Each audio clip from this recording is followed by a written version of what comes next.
Bom dia, boa tarde, boa noite, família. Hoje nós vamos fazer um teste de resistência das travinhas. Ó, tô pensando em começar a fazer vários testes de resistência. Então, se vocês quiserem ver mais testes, comenta aí pra parte 2. Esse aqui vai ser o primeiro teste, nível fácil. Vamos ver se a travinha consegue arrastar uma piscina. Fechou? É a travinha de porta-malas que a gente usa, a queridinha do momento. Fechou? Vamos lá, acompanha aqui.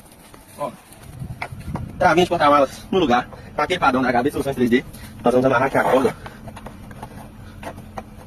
E vamos puxar, hein? O que vocês acham? Vai aguentar? Bora pro teste.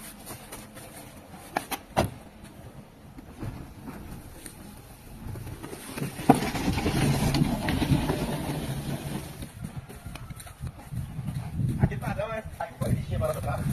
A menina é resistente, viu, filha? Olha.